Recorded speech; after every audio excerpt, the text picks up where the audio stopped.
I've always had someone unforgettable from my high school days who I had a crush on. Holding the class reunion invitation that was in the post, I made a certain resolution. If she attends this reunion, I want to convey the feelings I harbored during high school to her. With that vow in my heart, I decided to attend the reunion. Little did I know at the time that this decision would change my fate. My name is James, just an ordinary office worker you'd find anywhere. Single, with no significant other. As all my friends started getting married one by one, I felt left behind. But with my busy work schedule, I didn't have the luxury to find a partner. Then, one day, could this be? When I got home and checked the mailbox, there was an envelope labeled class reunion invitation. Upon opening it, I found an invitation to a high school reunion. The invitation contained a QR code, which led to a web page where I could indicate whether I was attending. Although the reunion was scheduled for Saturday, it fell during a busy period at work, making it difficult for me to attend. I wanted to see my high school classmates, but it seemed I had no choice but to miss this time. Just as I was about to give up and tap will not attend to send it, I remembered something. Madison. A name I had almost never thought of until today suddenly popped into my head. Madison was the girl I had been infatuated with throughout my 3 years in high school. I tried to recall the delicate and beautiful Madison from back then. If Madison is going to be there. Of course, it wasn't like I still had feelings for Madison. But I was just curious about what had become of Madison, whom I hadn't seen since high school. Driven by the thought that Madison might be there, I tapped the will attend button and sent it. And then, the day of the reunion arrived. At the venue, familiar faces were joyfully catching up, their conversations blossoming. With a glass of iced tea in hand, I looked around for Madison. Ah, there she is. Madison was surrounded by several women, being showered with compliments like, "You've become even more beautiful, and you were cute in high school, but now you're even more stunning." Indeed, Madison had become more beautiful than she was in high school. Her beauty had been refined even further. As I stared at Madison, she seemed to notice my gaze and turned to smile at me. Is she looking at me? Maybe I stared a bit too intently and quickly averted my gaze. James, right? Yes. It's been a while. Is everything okay? Huh? You were looking my way so intently, I thought you might have something you wanted to say. Oh, no, it's nothing like that. The light purple party dress suited Madison frighteningly well. Just a brief conversation with Madison, and my feelings from back then quickly came rushing back. I guess I haven't forgotten about Madison at all. By the way, I heard earlier that you're really busy these days, right? Yes, well, somewhat. I wonder who told her. Even so, you made time to come to the reunion. Was there someone you wanted to see? Huh? Because, you know, if we wanted to contact our high school classmates, we could do so anytime we wanted to, right? Caught off guard and at a loss for words, I was left speechless. Watching me fumble for words, Madison chuckled amusingly. Feeling suddenly embarrassed, I laughed awkwardly while scratching my head, trying to play it off. As Madison and I engaged in casual conversation, we discovered we shared common interests, like enjoying walks and frequently going to the movies on weekends, which brought us closer. Hey, Madison. Do you have time after this? What? If it's okay with you, instead of going to the after party, would you like to grab a drink with me? As our conversation flowed, I realized that I still had feelings for Madison, reigniting my old unrequited love. Madison was momentarily surprised by my invitation, but quickly smiled and accepted it with "I'd be delighted." As the reunion came to an end, we started looking for a place to go. Considering we shouldn't stray too far from the station, while mulling over various options. Hey, how about this place? Oh yeah, that looks good. Let's go there. Sure. The place Madison suggested was a small bar located in a corner of an old shopping district. Once inside, we found it to be quite cozy. It was quiet and had a great atmosphere. The bar was run by a middle-aged couple who were both kind and attentive, leaving nothing to be desired. Madison and I sat side by side at the counter. Looking through the menu, we found a wide variety of dishes. Wow, this is amazing. Really, it's hard to choose. Madison also flipped through the menu, seemingly undecided. If you're having trouble deciding, the daily special is a good choice. What's the daily special? Today, it's buffalo wings. The lady of the house recommended the daily special, and both Madison and I decided to go for it. Satisfied with the delicious meal, Madison and I spent a pleasant and calm time together. Perhaps due to its inconspicuous location, the bar was quiet with only a few other customers besides Madison and me. What made you two decide to open this place? While observing the well-coordinated couple, Madison asked them. The wife was momentarily surprised but quickly smiled. We always talked about opening a place where we and everyone else could smile and spend a relaxed time ever since we met. Wow, that's wonderful. The wife laughed at Madison's reaction, while the husband shyly averted his gaze. After that, Madison and I spent our time at the bar, occasionally chatting with the couple. Couples like them are wonderful, aren't they? During a pause in our conversation with the couple, as the husband went back to cooking and the wife to attending other customers, Madison whispered, "Huh? Don't you admire it? A peaceful couple like that. It's nice, isn't it, to run a small but cozy place like this?" I was momentarily taken aback by Madison's unexpected remark. However, Madison's words led me to a certain resolution. I took a deep breath and turned my body to face Madison, who was sitting next to me. "Hey, Madison." "Yeah." "Do you have a partner now?" "No, I don't." Madison's cheeks were faintly red as she said this. Was it because of the alcohol, or perhaps? I see. Like you, I'm too busy with work to have time for a partner. Work is my lover, you could say. Madison laughed amusingly and took a bite of her chicken. "So, Madison, you're busy with work too. What do you do?" "I'm a public servant." Madison answered shortly, without turning her gaze towards me. "A public servant, huh?"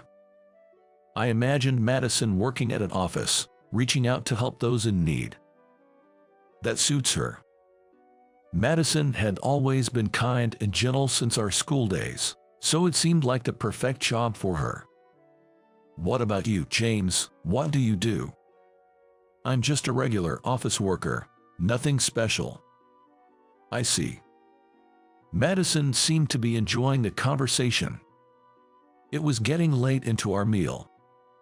"Sorry, I'm going to use the restroom." "All right." "Okay." After watching Madison head to the restroom, I called over to the bartender. "Excuse me." "Yes." "Could I get the bill for the two of us, please?" "Sure, no problem." The bartender's wife promptly moved to the cash register after overhearing our conversation. As I took my wallet and headed towards the register near the entrance, the door to the bar opened with a loud noise. "Huh, there's hardly anyone here." A group of 6 rowdy-looking individuals entered the bar as if they owned the place. "All right, this spot good." "Yeah, it's empty, anywhere's fine really." "What do they have here?" "No idea." The ruffians spread out the menus on the table and started discussing loudly what to order. "Hey, that looks good. What's this?" "This is..." The group began to make a lot of noise, talking loudly. And then, unbelievably, they started bothering the other customers who were just trying to enjoy their meals. Their intimidating appearance seemed to terrify the other customers, who were met with smirks from the ruffians.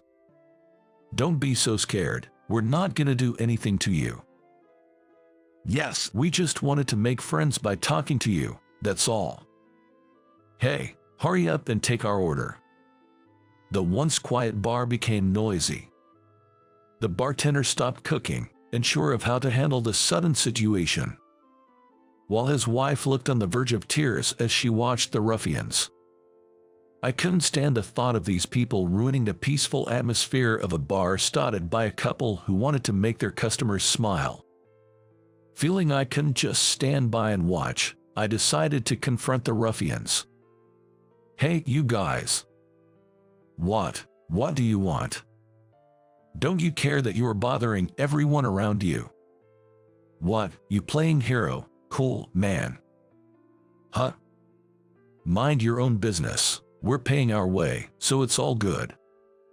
This place is for quietly enjoying drinks and food. If you can't respect that, you telling us to get out, what gives you the right to act all high and mighty? Then you're the one who should leave. How about we just rent out this place for ourselves? Then we won't be bothering anyone, right?" The ruffians seemed unfazed by my attempt to intervene.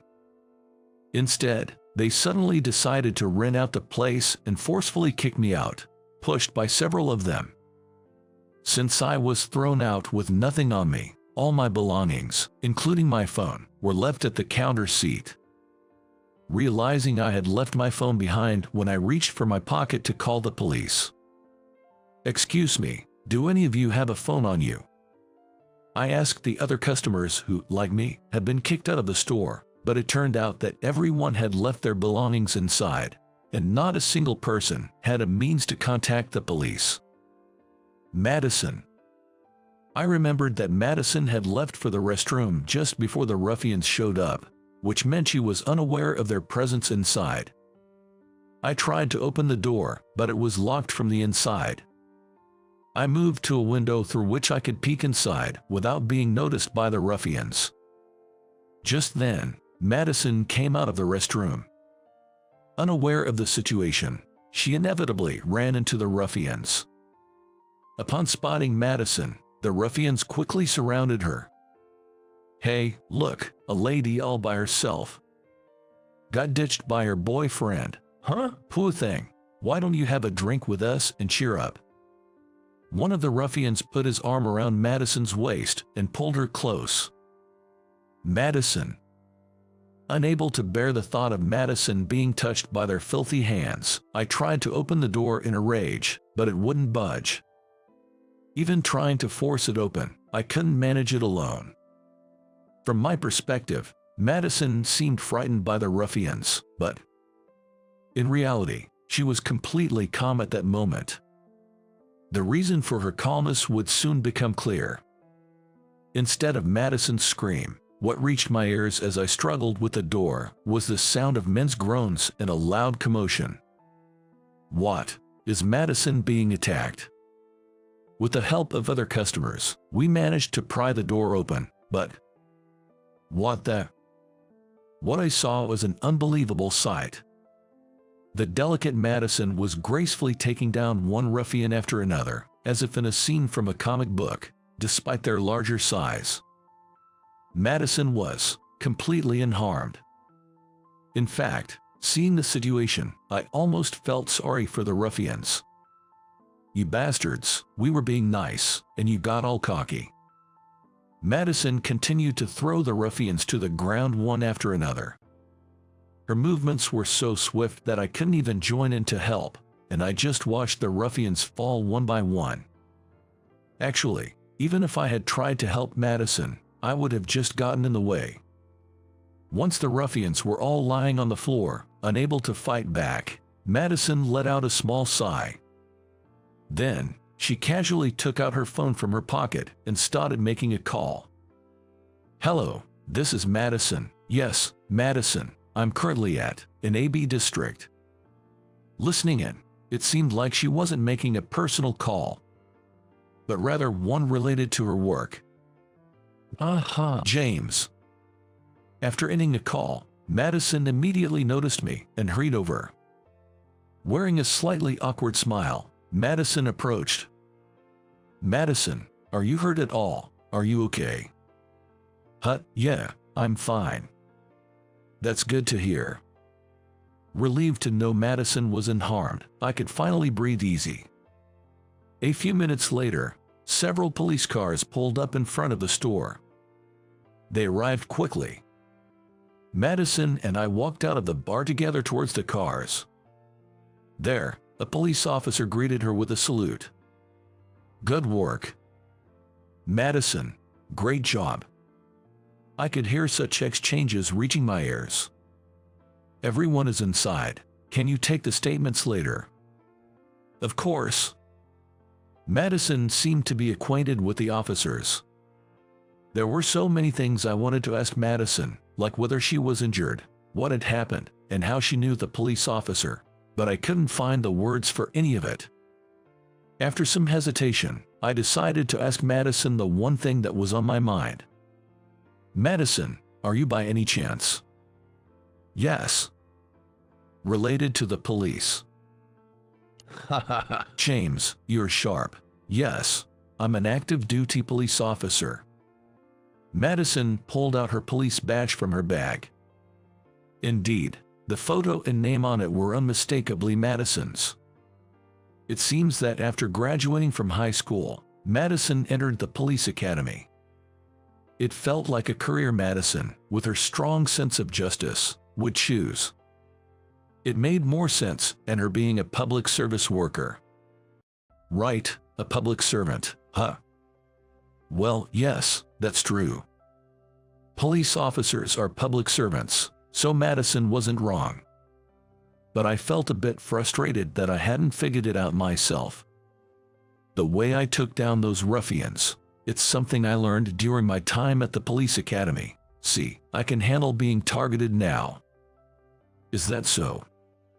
Sorry for keeping it a secret. I felt like the image you had of me was still from high school, so I just went with it, you know.